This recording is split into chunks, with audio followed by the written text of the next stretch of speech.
수험생 여러분 반갑습니다. 이번 시간에는 744쪽이죠. 여러분 이제 거의 다 진도가 마무리되어 가고 있죠. 옴부즈만 제도는 우리 행정사 3회 시험에 출제됐죠. 작년. 올해는 출제가 안 된다. 이렇게 보시면 되겠네. 두 가지만 여러분이 정리하면 될 거예요. 옴부즈만 하면 우리나라에서는 국민권익위원회가 유사한 기능을 합니다. 또 구청 같은 데 가면 민원 담당관이라고 했죠. 민원실. 이게 옴부즈만과 유사하다. 이렇게 보시면 되겠네요.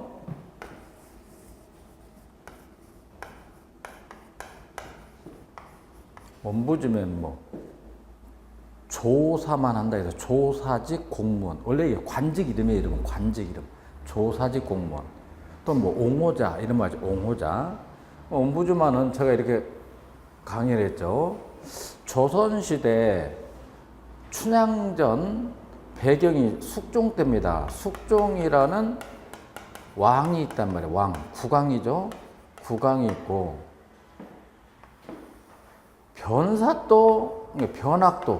변학도라는 사또가 있다는 거죠. 사또가 요즘 말로 말하면 한 군수나 시장 정도 될 거예요. 군수, 시장. 옛날 남원이니까 요즘 남원시니까 시장쯤 되겠네. 사또. 그 다음에 민초 중에 성춘향이가 있다. 그죠? 성춘향. 성춘향 이제 민초, 백성이죠. 백성이 있고, 성춘향의 이제 남자친구 중에 이몽룡이가 있다. 이몽룡이는 직위가 암행어사야. 암행어사. 요즘으로 한 4급 정도 되는 공무원이죠. 암행어사. 글쎄요. 검사 정도 될까? 검사, 암행어사. 요즘 말로 사정관, 검사. 그럼 한번 생각해 봅시다. 국왕이 관리들의 부정부패를 조사하고, 관리들의 직무태만을 조사하고, 백성들의 불평분만을 조사해야 된다.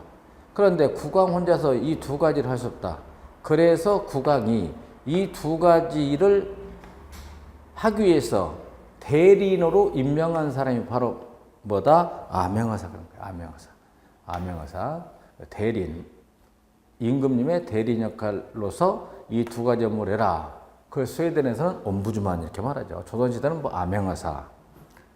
스칸디나비아 제국에서 발달했는데요. 1809년 스웨덴에서 최초로 도입됐죠. 스웨덴, 핀란드, 노르웨이, 덴마크, 일명 스칸디나비아 제국에서 발달해서 미국은 1967년 하와이주에서 이제 공식적으로 도입했죠. 우리나라에서 도입하고 있는 게 옴부즈만이다. 개념. 그렇죠.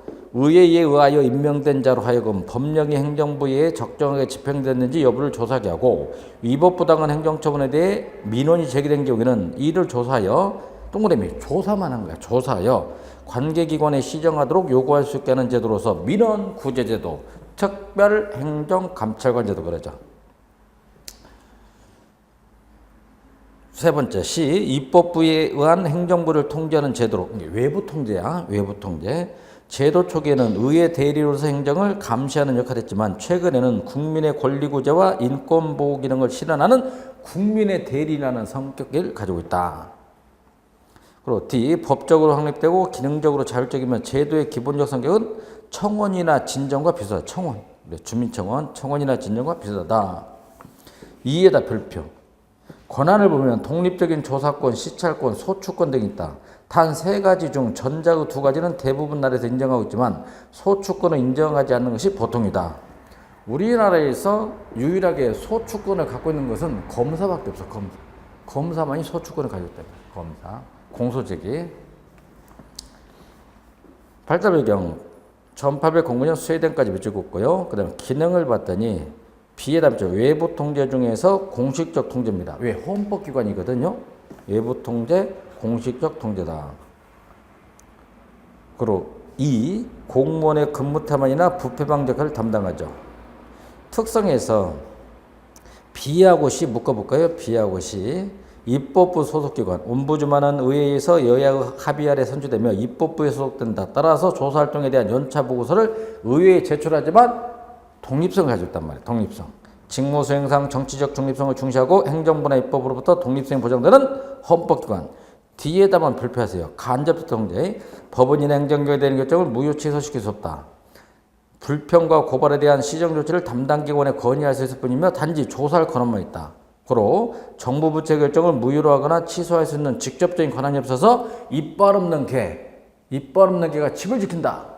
우리말 유명무실한 기구다 이 말이죠. 그 다음에 뭐 F 신청 조사도 할 수 있고 자발적 조사도 가능하죠. 불평불만을 가진 백성들 국민들한테 신청을 받기도 하고 자발적 조사다. H 합법성뿐만 아니라 한목적성 문제도 조사 처리하죠.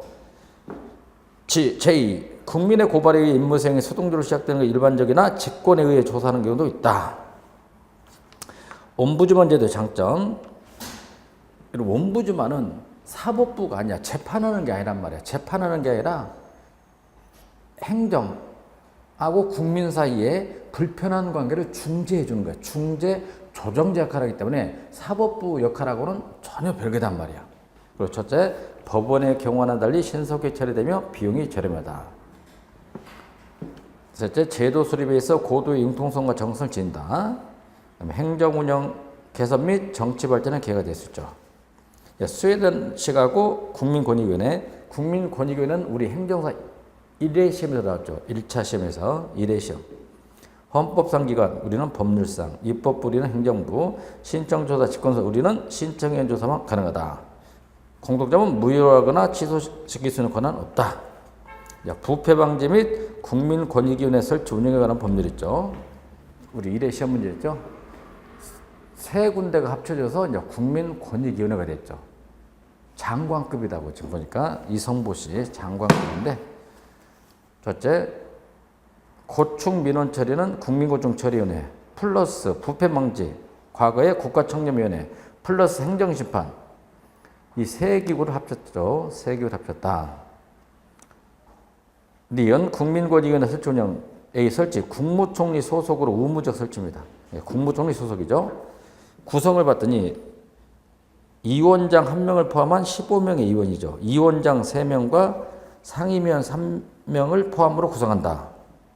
다만 국무총리 행정심판위원회 구성에 관한 사항은 행정심판법에 정하는 바에 따른다. 그 다음에 위원장하고 부위원장. 위원장은 장관급, 부위원장은 차관급이거든요. 그래서 위원장 및 부위원장은 국무총리 대청으로 대통령이 임명하는 거예요. 임명하고 상임위원은 고위공무원단, 옛날에 뭐 1급 공무원, 지금 가급 그러죠.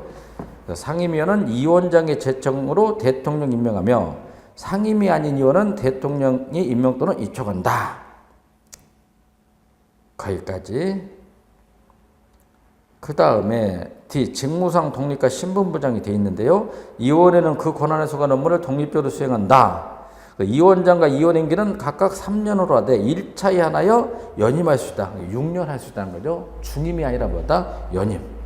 당연히 공무원이기 때문에 위원회 겸직금지죠. 겸직금지. 위원은 재직 중 국회의원 또는 지방의원, 행정기관 등과 대통령을 정하는 특별한 이해관계에 있는 개인이나 법인 또는 단체 임직원의 직을 겸할 수 없다. 현재 저기 서대문 임광빌딩에 가면 국민권익위원회 사무실 있죠.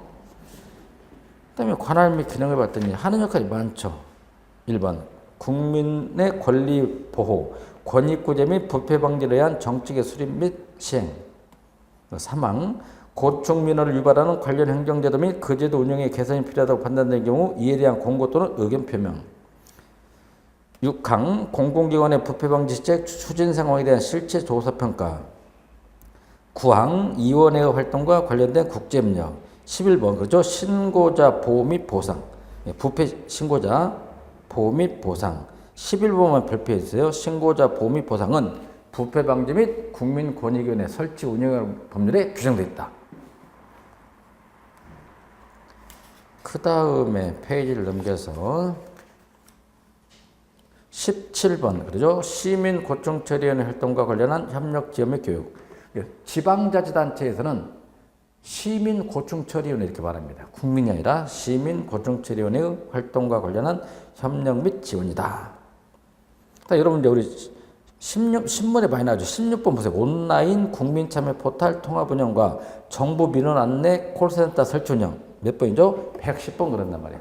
서울시는 뭐 120번, 콜번호 뭐 다산 콜센터 120번 그러죠. 그래서 여러분들이 청와대 있잖아. 청와대에다 직접 전화하면 청와대 전화가 안 가고 어디로 바뀌냐면 110번으로 바뀌는 거야. 국민권익위원회로. 정부 민원에 대한 콜센터는 통합되어 있다. 몇 번이다? 110번에서 하고 있다. 이 말이에요. 네, 고충민원 기억의 고충민원이라면 행정기관 등에 위법부당하거나 소극적인 처분 및 불합리한 행정제도로 인하여 국민의 권리를 침해하거나 국민에게 불편 또는 부담을 주는 사항에 관한 민원을 포함한다. 현역 장병 및 군 관련 의무복무자 고충민원도 포함한다. 기억, 내부 고발자 보호제도, 히슬 블로잉, 내부 고발자 보호제도가 있죠. 신고의 주체. 국민은 누구나 특히 공직자는 부패 행위를 발견했을 경우 이를 반드시 수사기관, 감사원 또는 국민권익위원회에 신고하도록 의무함. 닌 신고의 방법. 기명의 문서, 자기 이름을 적어야 됩니다. 신고자의 인적사항, 신고 취지 이유 및 기재, 신고 대상과 부패 행위 증거 등을 함께 제시해야 되겠죠. 처리기간, 국민권익위원회는 신고 접수일부터 60일 이내에 신고사항을 처리한다. 단 30일 이내에서 연장도 가능하다. 그 다음에 니은 부패방지 관련 기타 사항에서요. 시에다만 밑줄어 볼까요? 특별검사제는 도입하지 못했죠.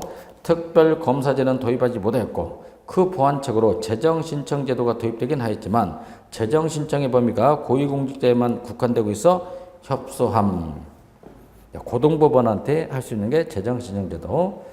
국민감사 청구제도 도입했죠. 19세 이상 국민이면 누구나 공공기관의 업무 처리가 법령을 위반하거나 부패행위로 인하여 공직을 현재해야 한다고 판단할 경우 연대 서명 300명의 서명으로 감사원에 감사 청구할 수 있다. 7편 지방자치령 가면 또 나오죠. 주민감사 제도도 도입했죠. 우리. 참고 국민권익위원회 1번 국민권익위원회에 중앙행정심판위원회를 두도록 하고 국민권익위원회의 부위원장 중 한 명이 중앙행정심판위원회의 위원장이 된다. 이 나왔죠? 국민권익위원회는 부패행위에 대해 검찰에 고발할 수 있고 이에 검찰이 공소제기를 하지 않을 경우 고등법원에 재정신청을 할 수 있다 이거야. 검사가 기각시켰다면 기소를 안 하는 거야. 고등법원에 재정신청을 할 수 있죠. 5번째, 법률기관이죠. 헌법기관이 아닌 법률적 기관으로서 안정성에서 한계가 있다. 8번째, 시정공고 및 제도 개선에 대한 권고죠. 권고.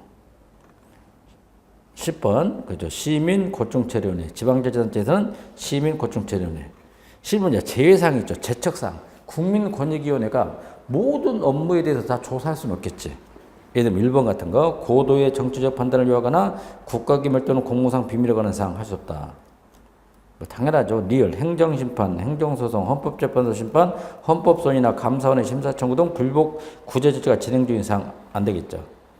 시옷, 공무원 또는 직원에 관한 인사행정상 행위에 관한 사항, 즉 위원회의 업무에 관한 사항은 제외사항이다. 변형에서 민원사무 처리에 관한 법률이 있죠.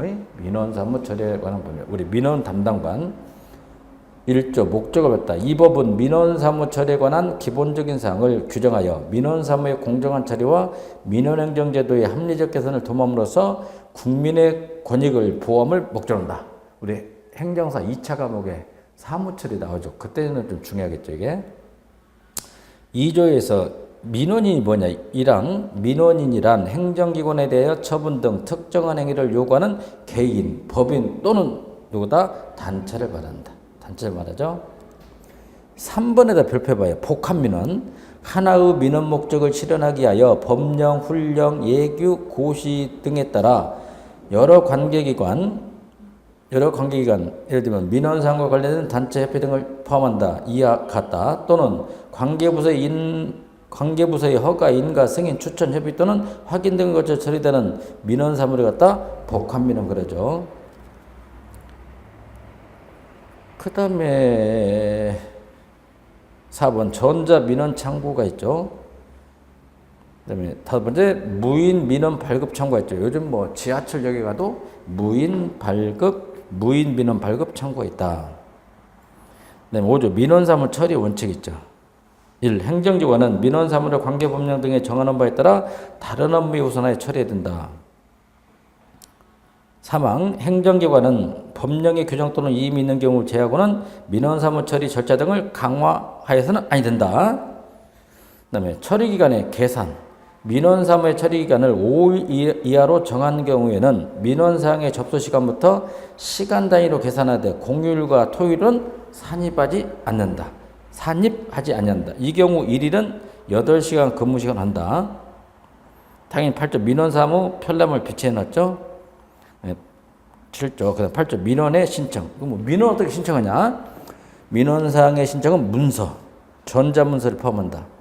로 해야 된다. 문서로 해야 된다. 다만 대통령으로 정하는 경우는 말로 할 수도 있다. 구술, 전화, 전신, 팩스 등 정보통신망으로 할 수도 있다. 10조 이제 불필요한 서류 요구 금지죠. 행정기관의 장은 민원사항을 접수 처리할 때 민원인에게 정해진 구비서류 외의 서류를 추가로 요구해서는 아니 된다. 14조 별표냐. 복합민원은 어떻게 처리하냐. 개별적으로 처리하는 게 아니라 한꺼번에 처리한다. 별표. 행정기관의 장은 복합민원을 처리할 주무부서를 지정하고 그 부서로 하여금 관계기관 또는 부서 간 협조를 통하여 민원 사무를 한꺼번에 처리하게 할 수 있다. 동그라미 한꺼번에 처리하게 할 수 있다. 18조는 거부 처분에 대한 이의 신청을 받겠다. 1. 민원사항에 대한 행정기관 장의 거부 처분에 불복하는 민원인은 그 거부 처분을 받은 날부터 90일 이내에 그 행정기관의 장에게 문서로 서면으로 이의를 신청할 수 있다. 이의 신청. 그 다음에 22조 민원실을 설치해야 되겠죠. 민원실의 설치. 23조 민원사무 심사관 있죠. 행정기관의 장은 민원사무 처리 상황의 확인 점검 등을 위하여 소속 공무 중에서 민원사무 심사관을 지정한다. 24조 민원 원스톱 민원 1회 방문 처리제 시행이죠. 한 번 방문해서 업무를 처리해라. 민원 1회 방문 처리제 시행. 마지막 30조 국민 제안의 처리가 있죠. 행정기관의 장은 정부 실적이나 행정제도 및 그 운영 개선에 관한 국민 제안을 접수 처리해야 된다. 여기까지가 정리를 했고요. 내부 통제를 하는데 여러분 우리 행정사 이해 시험 문제인데요. 그렇죠. 밖에서 통제한다. 외부 통제. 스스로 통제한다. 내부 통제가 되겠죠. 내부 통제. 그러면 국민권익위원회도 내부 통제입니다. 왜? 행정부 소속이잖아요. 이렇게. 첫째, 행정수의 복잡성, 다양성, 고도의 전문성, 기술성 요구로 인한 행정권의 강화는 입법, 사법 통제 등의 외부 통제를 무력하게 만들었고 이에 따라 내부 통제 필요성이 부각됐다. 첫째, 공식적이면서 제도 통제가 뭐가 있을까? 첫째, 행정 수반에 한 통제, 대통령에 한 통제. 그다음에 임명권, 행정입법, 행정개혁, 정치적 리더십. 국무총리실의 국무조정실에 한 통제. 리을에다 별표, 감사원의 회계감사, 직무감찰. 비업, 정부부처에 의한 통제죠. 17부처, 16제 한 통제. 비공식적, 비제도 통제. 대표적인 이제 대표성 관리제 있고요. 두 번째, 기능적 책임. 티그드에다 별표. 직업윤리 그러죠. 양심. 직업윤리를 행정윤리, 공직윤리, 공무원의 양심 그러죠. 통제 방향을 봤더니 외부에서 내부로, 제도에서 비제도로, 양이 아니라 질, 소극적에서 적극적, 사후적이 아닌 사전적 통제다. 시민 참여. 시민 참여는 우리 행정사 이해 시험에 나왔단 말이에요. 행정사 이해 시험에서 출제됐죠. 시민 참여. 시민 참여하면 이제 우리는 신생구에서 NGO, 미국에서는 MPO 이렇게 말하죠. 그래서 시민들이 참여한다. 이건 공무원이 아니기 때문에 외부 통제야. 외부 통제 중에서 비제도적 통제 방안에 해당되겠죠. 외부 통제 중에서 비공식적 통제 방안 중에 시민에 대한 통제가 있다. NGO, MPO. 우리는 시민단체 이렇게 말하죠. 시민 참여 순기능과 역기능이 있겠죠. 시민 참여 방향 이야기 개념. 베바의 말을 인용하면 일반적으로 결정권이 없는 자가 결정권을 가지고 있는 자의 행동에 영향력을 미치려는 비제도적 행위다. 1. 외부 통제, 비공식 통제. 근데 문제는 자원봉사자로 구성되어 있단 말이에요. 자원봉사자로 구성되며 낮은 전문성을 보유하고 있어 정책 과정에서 전문성, 논리성 확보가 곤란하죠. 아마추어리즘이다. 아마추어리즘. 그리고 정부나 시장에 대한 감시와 견제 역할을 한다. 근데 지나쳐 이상주의야. 이상주의에 치우쳐 결과에 무책임하다고 비판을 받기도 한다. 답은 재정상의 독립성 기로로 인해 자율성 확보에 문제가 있다는 비판이 존재하죠. 충분한 예산이 부족하단 말이야. 그 다음에 정부로부터 보조금을 받는 보조금 받는 시민단체도 있다라 이거야. 자, 사업을 하게 되면 보조금을 받죠. 자치단체로부터. 시민 참여 단계는 시민이 언제 참여해요? 주로 정책 결정 단계가 있고 정책 집행 단계가 있어. 네, 주로 이제 정책 결정 단계를 말하죠. 사람이 이제 늘어나겠죠. 시간 비용이 많이 되겠죠. 첫째, 장점 민주성이나 대응성을 높이고 또 소외계층을 참여함으로써 형평성, 그 대신 시간 비용이 많이 들고 책임 소재가 불분명하죠. 그리고 전문성, 능률성, 안정성을 제한다. 집행 단계에서는 집행이 잘 돼. 집행상의 순응, 정책 집행 비용의 감소, 정책 집행 시 갈등을 제거할 수 있다. 그러면 여러분이 봅시다. 제주 해군 기지를 시민단체가 반대하는 이유가 뭐냐? 그건 집행 단계잖아. 집행 단계. 그런데 시민들이 갖다 결정 단계에 참여를 시키게 되면 결정 단계에서는 시간 비용이 많이 되지만 그런 갈등을 좀 제거할 수 있겠죠. 어떻게 제주 해군기지라든지 환경 문제에 대해서만큼은 환경단체는 무조건 반대고 보니까 거의 다 그런 경향이 있죠. 현대사회에서 주민 직접 참여 방식, 행정사 이해 신문제였는데요. 간접 참여 방식, 즉 수동적 참여. 서울시 국어보고 똑같은 문제였는데 수동적 참여, 자문위원회, 도시계획위원회, 환경연합회, 협의 같은 거, 규제계획위원 이런 거 제가 지금 활동하고 있는. 그다음에 직접 참여 방식이냐, 능동적 참여 되면 주민의 직접적 실질적 참여 있죠. 지방자치법에 나와 있죠. 주민투표, 주민소환, 주민감사 청구제도, 주민소송, 주민반환, 주민참여 예산제도. 사회적 소외계층들을 참여시킵니다. 여성, 노약자, 청소년, 장애인, 저소득 참여를 통한 새로운 신시민권 또는 실천적 시민권 개념이 강조된다. 세 번째, 적극적인 참여 방식, 공동생산, 파트너십 같은 거. 네 번째, 개별자치단체 내 커뮤니티를 활용한 참여. 동사무소라는 말 대신 요즘 뭘 쓰죠? 주민자치센터 이런 거. 다섯 번째, 첨단 정보통신 수단에 의한 탈레 참여, 전자결제, 스카이라이프, 이성방송, 인터넷, 스마트폰. 시민 참여 필요성. 1번, 선거나 대의제 정치 결함을 극복할 수 있죠. 선거나 대의제 정치 결함을 극복할 수 있다. 페이 넘겨서. 세 번째는 입법, 사법통제의 결함을 극복할 수 있다. 다섯 번째, 공청회를 통한 정책의 질을 향상시킬 수 있다. 일곱 번째, 행정소유의 파악으로 행정의 대응성을 높일 수 있다. 아른스테인 한번 별표해 보세요. 아른스테인은 주민참여가 8단계로 이루어지고 있다. 주민참여가 전혀 안 되는 단계, 1단계. 가장 많이 일어나는 단계가 8단계죠. 1단계, 하위 단계, 조작.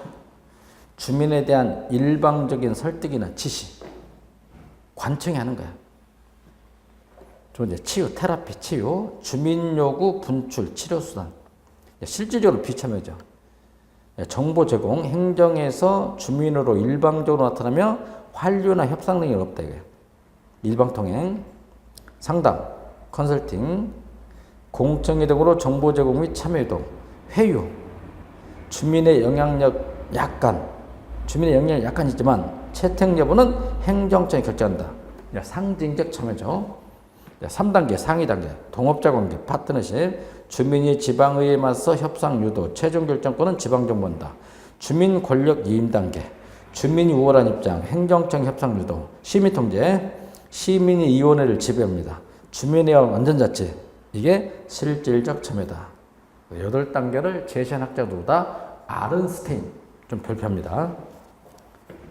참여의 주도권을 기준한 유형, 시민 주도형, 시민이 주도한다. 반대 행정 주도형, 정부가 주도하겠죠. 수평형, 시민과 행정이 대등한 지에서 참여한다. 만약 균형형, 시민과 행정 간의 제3자가 개입하는 유형이죠. 그다음에 공공정책 갈등 관리와 분쟁 해결 방법이 있죠. 어떻게 갈등이나 분쟁을 해결하는가? 전통적 해결 기법을 봤더니 관료가 해결해. 관료적 해결, 뭐 정치적 결단, 사법적 방법이 있고요. 참여 해결 방법은 두 가지죠. 대안적 분쟁 해결 기법이 있고 심의하다, 수기적 분쟁 해결 기법. 수기적 이제 심의한다. 딜리버레이션, 심의한다. 수기적을 단어로 심의적 분쟁 해결 기법. 참여자, 이해 당사자들이 주체가 되고 반대 이해 관계가 없는 일반 시민이 주체다. 네, 드러난 문제를 관점과 되면 드러난 문제만 해결하는 거예요. 근데 문제 해결 역량의 성숙, 토론과 학습을 통하여 문제 설정과 해결 방안을 협력적으로 보세요. 적용 시점이야. 갈등 발생 이후. 갈등이 행동 대립으로 전개되기 이전. 예를 들면 뭐 조정, 협상, 중재, 그다음에 시민 배심원제, 뭐 합의회의, 플래닝 셀. 독일에서 나타난 뭐 플래닝 셀을 뜻이 있다. 그 다음 이제 나왔네. Non-Governmental Organization, NGO 그러죠. 비정부 조직, 수출원 능력, 비정부 조직 역할. 신생국에서는 NGO, 미국에서는 NPO, Non-Profit Organization. 두 번째, 정부와 NGO 실패 모형이냐. 살라몬이라는 학자는 NGO가 참여함으로써 정부가 실패했다. 네 가지로 제시했죠. NGO가 뭐냐. 의, 일, 비정부, 비국가 조직체를 의미하며 자발성을 바탕으로 비영리적인 집단이나 조직 또는 결사체, 기구나 단체 그리고 운동세력을 포함한다. 또 NGO는 공익을 추구합니다. 공익을 추구하는 비영리단체 하나로 돈 버는 게 아니야. 비영리단체 하나로 우리나라에선 시민단체로 불린다. NGO의 구성 요건은 시민이 자발적으로 만들고 회원가입도 자유로며 자원봉사활동에 의해 공익적 사업을 수행해야 한다고 정의하고 있다. 등장 배경. 살라몬에 의하면 첫째, 복지국가 위기 때문에 발전의 위기, 환경의 위기, 사회주의 위기 등 4대 위기와 경제성장률의 상승, 정보통신기술의 발전 등 2대 발전적 요소를 지니고 있는데 이런 요인들이 NGO의 성장을 촉진한다고 본다. 네 가지 위기, 두 가지 발전 때문에. 우리는 보통 2번이죠. 시장 실패와 정부 실패를 치유하기 위한 제3의 대안으로 나타나는 게 NGO다 그래요. 페이지 넘겼죠? 756페이지 두 번째 줄 봅니다. 2번에 두 번째. 물론 정부 실패와 시장 실패의 시계추적 반복 속에서 제3의 대안으로 등장이 된 것이 NGO다. 그 다음에 M표에 관한 이론. 왜 M표가 나타났을까? 1번 공공재 이론 때문에 기존의 공공재 공급체계하에서 공급되지 못한 수요를 충족시키기 위해 발생했다.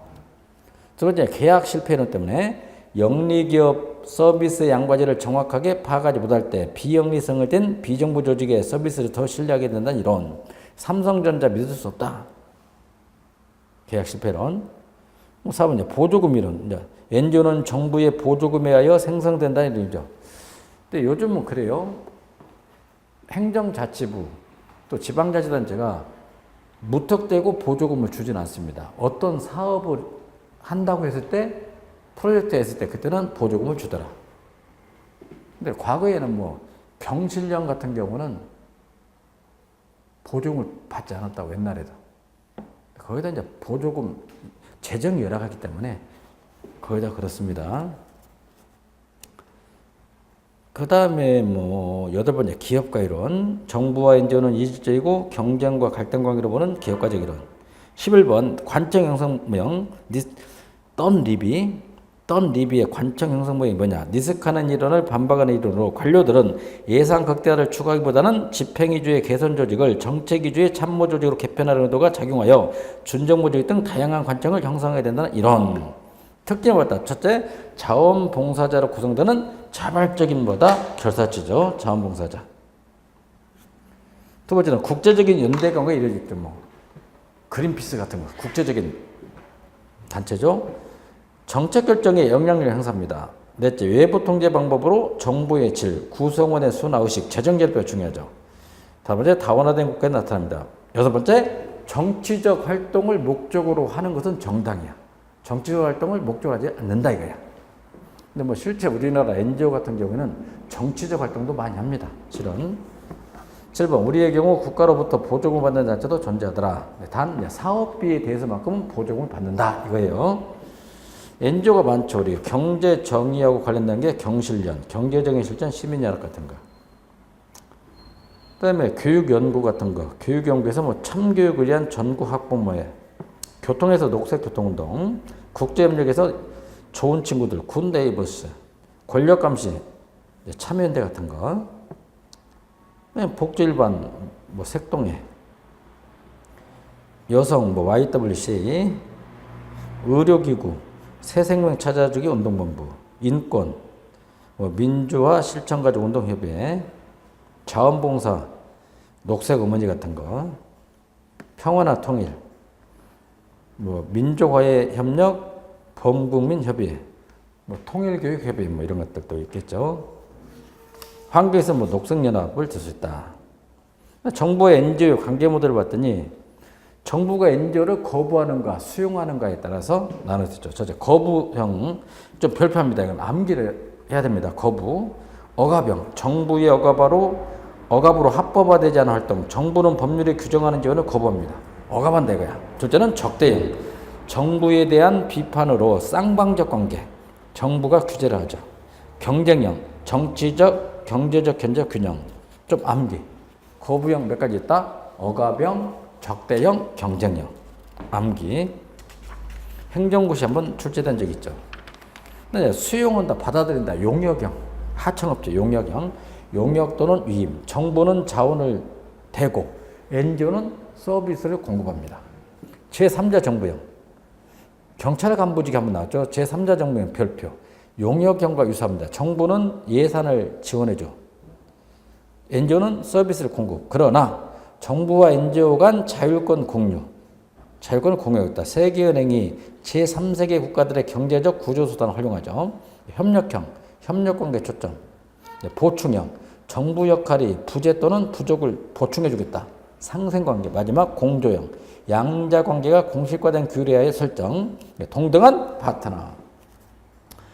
학자들 중에서 뭐 물어본다. 기드론이 있고 아까 코스톤 했죠. 코스톤 밑줄. 코스톤은 거부 세 가지 암기합니다. 억압형, 대항형을 다른 말 적대형 그래. 적대형 하나 더 경쟁형. 네, 박상필 보지 말고 이종수에다 한번 별표합니다. 한성대 행정학과 교수다가 명예퇴직했는데 이종수. 9급에서 한번 나온 적이 있다. 뭐 학자를 내는 건 아니고 그냥 이종수 교수는 네 가지로 제시하더라. 학자는 낼 수가 없어요. 우리는 학자는. 첫째, 대체적 관계. 국가가 제공해야 할 공공재의 공급을 비정부 조직이 수행하는 형태로서 상호 감시하는 관계에 놓인다. 국가가 서비스를 해야 되는 건데 NGO가 대신하겠다.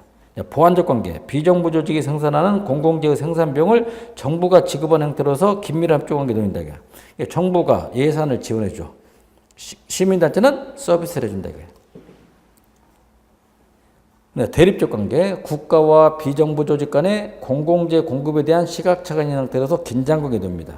특히 환경 문제 같은 것이 이제 대립적 관계, 환경. 정부는 개발하자, 환경 자체는 보존하자. 마지막 넷째, 의존적 관계. 정부가 특정한 NGO의 분야의 성장을 유도해온 형태로서 개도국에서만이 나타난다. 의존형, 관변단체로 전락할 수 있다. 정부와 NGO 실패 모형. 살라모니 학자는 네 가지가 있죠. 1번은 이제 불충분성. NGO는 예산이 부족하기 때문에 정부를 통제할 수 없다. 불충분성. NGO는 강제성이 없어 활동에 필요한 예산이나 자원을 지속적이고 안정적으로 확보하기가 곤란하다. 이게. 둘째, 이제 파괴적 배타주의. 불교 단체가 만든 NGO는 불교 신도들만 도와준다는 거예요. 배타적이다. 그죠? 배타주의. 특정 종교단체, 인종단체 등을 배경으로 한 NGO는 그 활동 영역과 주요 서비스 공급 대상이 한정되어 있는 경우가 허다므로 사회적으로 도움을 필요로 하는 모든 집단을 공평하게 혜택을 줄 수 없는 구조적 단점이 있죠. 셋째, 온정주의가 있어. 환경연합이라는 단체가 기업체로부터 보조금을 받았단 말이야. 그러면 그 기업을 제대로 감시할 수 없다는 얘기죠. 온정주의. NGO 활동은 무엇을 누구에게 봉사하는가에 대한 결정이 전적으로 자원을 독점적으로 제공해주는 단체의 자의적인 결정에 따라 좌우된다. 고로 NGO 활동은 공동체 의선을 반영하지 못할 수도 있다. 4번만 별표합니다. 황현희필 아마추어처럼 왜 그래? 아마추어리즘 별표. NGO는 도덕적, 종교적 신념의 바탕을 두므로 대표성, 전문성, 책임성 확보가 곤란하다. 전문성이 부족하단 말이야. 자원봉사자로 구성되기 때문에 전문성이 부족하다. 전문성, 대표성, 책임성 확보가 어렵죠. 뭐 여러분들 막말로 시민단체에 가입한 우리 수험생도 계시고 시민단체에 가입하지는 수험생도 있죠. 대표성에 문제가 있더라고요. 여기까지 정리를 했고요. 그 다음에 여러분 이제 그 기출 및 예상 문제 나왔죠? 1회 시험, 2회 시험 두 번 나왔죠? 외부 통제, 내부 통제 좀 중요했죠. 1회, 2회 두 번 나왔구나. 그 다음 편향계산.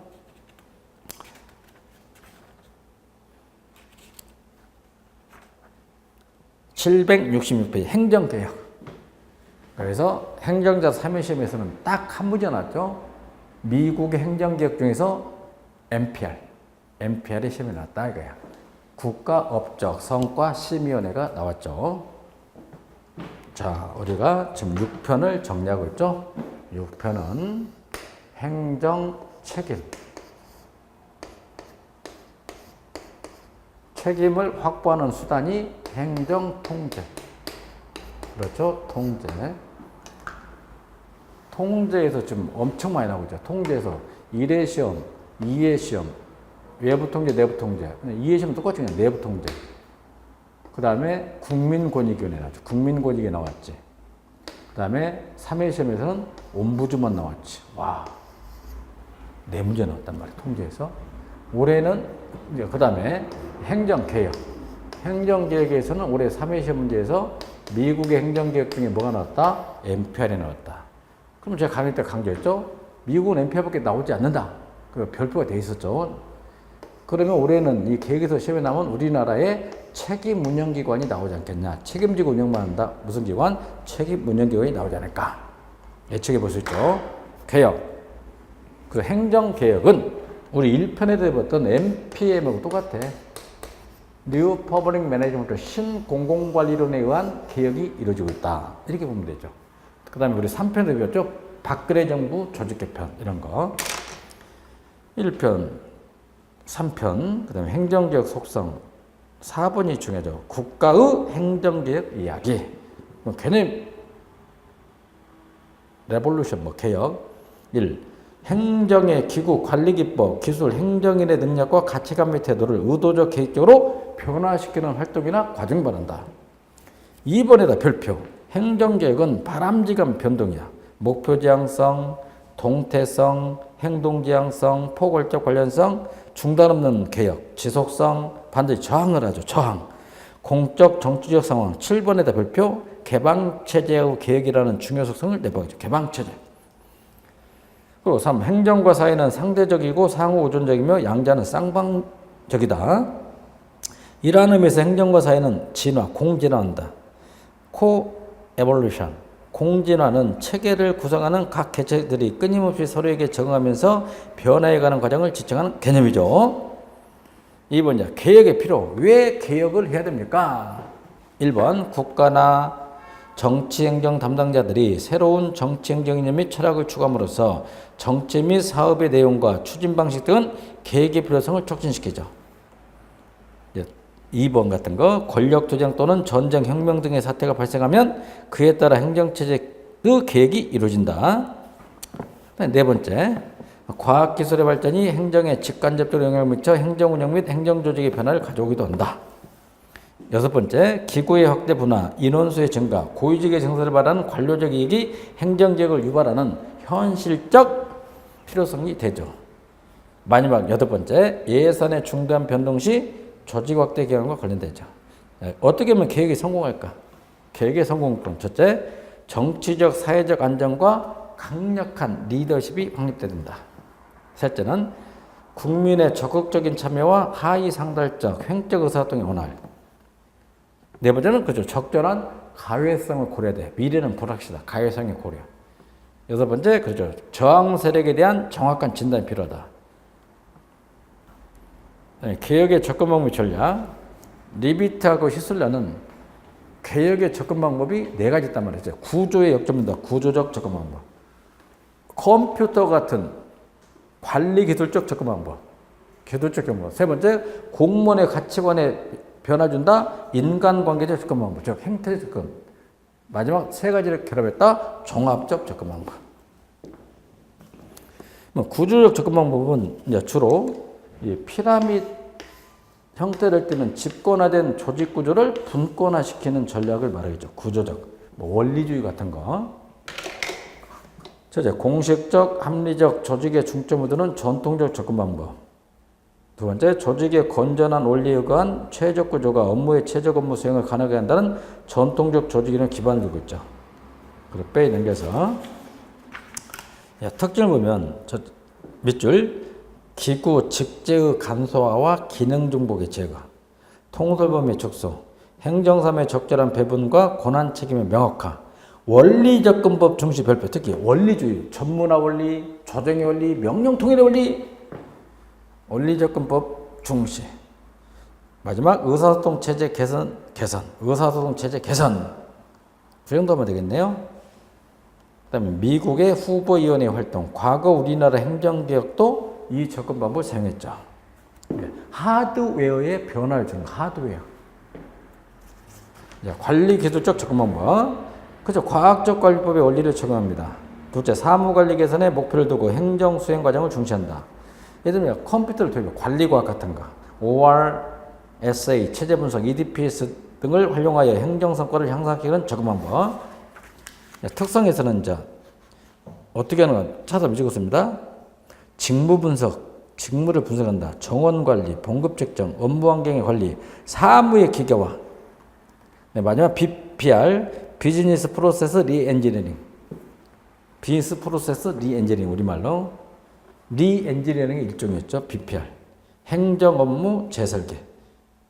비즈니스 프로세스 리엔지니어링, BPR. 그 다음에 이제 인간관계적 접근 방법 별표냐. 공무원의 가치관 행태 의식과 역동입니다. 별표.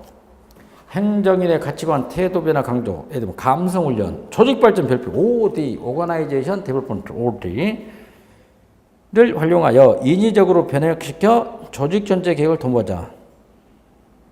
인간관계론, 집단 동태론, 소집단 이론 등을 이론적 병으로 하고 있죠.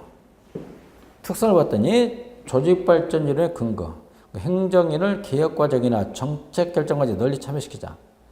공식적, 계층제적, 행정조직에는 전면적 적용이 곤란하겠죠. 근데 문제가 뭐냐. 가치관, 신념, 행태 변화는 단기간에 이루어지지 않아. 권위주의 사회에서는 비효과적이다. 이 세 가지를 이제 결합한 게 종합적 접근 방법이 되겠죠. 네, 개혁의 방향과 속도. 첫째, 개혁의 방향은 명령적, 하향적이 있고 참여적, 상향적이 있겠죠. 개도국은 주로 이제 명령적, 하향적. 선진국 참여적, 상향적 있죠. 간단히 정리, 명령적, 하향적일 때 리더의 권위가 존재시 유리하죠. 신속하고 근본적인 변화 필요시 유리하다. 단점은 개혁 지속화의 한계죠. 용두사미가 될 수 있어. 저항을 유발할 수 있다. 개혁의 속도 드라이브를 볼 때는 점진적, 부분적 전략이 있고 급진적, 전면적 전략이 있단 말이야. 점진적, 부분적 전략은 조직의 안정감을 확보할 수 있다. 저항이 감소되고 성공 가능성이 높습니다. 정책의 일관성 유지다. 근데 단점도 있겠죠. 신속한 변화 유도가 곤란하다.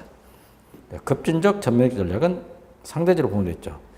그래서 개혁이 성공하기 위해서는 참여적, 상향적, 방향하고 점진적, 부분적 전략을 도입해야만이 개혁이 성공할 수 있다. 행정고시에도 한번 나온 적 있죠. 조선시대 조광조 개혁이 실패한 이유가 뭐야? 그것도 4대 부들이 주도했잖아. 명령적, 하향적. 두 번째는 급진적, 전면적 전략이었다 이 말이죠. 개혁안의 작성, 행정개혁안을 저 같은 교수들이 만들었을 때 외부 인사 중심, 즉 국외자 중심. 현직 공무원이 만들었을 때 그 차이점이 있겠죠.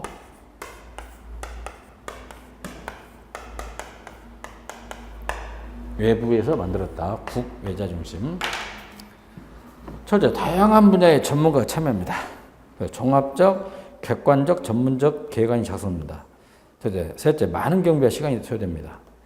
4번 별표, 지나치게 이상적에서 집행 실현 가능성이 저하된다. 다섯, 정치인이나 민간 전문가의 참여로 국민의 지지력 등이 용이하다. 여섯 번째, 내부 인사 추가 인구가 필요하고요. 마지막, 관료 이익을 배제할 수 있다. 내부 인사 중심, 공무원이 만들었을 때 경비가 적으면 되죠. 둘째, 보고서가 간단하고 집중적이다. 셋째, 현실 여건을 감안한다. 넷째, 정치적, 행정적 실현 가능성을 고려한다. 다섯 번째, 공익보다 관료 이익 우선 가능성이 있겠죠. 여섯 번째, 집행이 신속하고 용이하다 이거야. 마지막, 일곱 번째, 기술적, 실제적 문제에 더 관심을 둔다. 현실적인 개혁안이 나올 수 있다. 공무원 중심. 이상적인 개혁안이 나올 수 있다. 전문가 중심. 개혁을 하다 보면 반대 저항을 합니다. 첫째, 개혁의 저항 요인. 그게 기득권을 침해하니까 공무원들이 저항하겠죠. 예산도 줄이겠다. 기구를 줄이겠다. 누가 좋아해? 그렇죠? 기득권의 침해. 세 번째는 개혁 내용이 불명확하기 때문에. 불확실하니까 개혁 내용의 불명확성. 다섯 번째는 정치적, 사회적 요인 같은 거. 일곱 번째, 비공식적 인간관계를 과소평가했을 때. 마지막 아홉 번째, 조직이 불안정할 때. 저항 요인이죠. 10번, 관료제의 경직성과 보수적 경영 때문에. 그냥 개혁을 하면 저항을 극복하는 전략이 두 가지 있어. 당근 아니면 채찍이야. 당근을 줄 수 있고 채찍이 줄 수 있다. 첫째, 규범적 사회적 전략. 이게 가장 이상적인 거죠. 규범적 사회적 전략. 개혁에 대한 취지를 이해시키고 활발한 의사소통 추진이나 참여기회 보장. 둘째, 개혁 지도자의 권위를 높이고 조직 전체에 목표한 사명감 고치. 개혁안을 공개하여 집단 토론, 교육 훈련, 자기 개발을 통해 개혁 능력을 개발하자. 공리 기술적 전략 별표. 이게 당근이야. 당근을 주어서 저항을 극복합니다. 환경적 요인을 고려하여 적절한 개혁 시기를 선택 조정한다.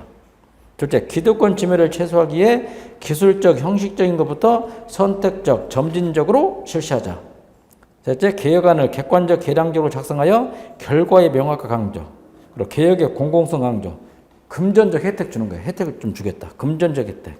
신축성 인사 배치. 다른 걸로 보상하면 대체 보상. 일명 조건부 전략. 조건부 지원. 서로 이익본다. 호혜적 전략이 된다. 강직 전략. 첫째, 물리적 제재나 신분상 불이익을 압력으로 사용한다. 상급자의 권한 행사를 통해서. 마지막, 장기적으로 볼 때 더 큰 저항을 일으킬 수 있다. 이번 시간은 여기까지죠. 쉬었다 정리합니다.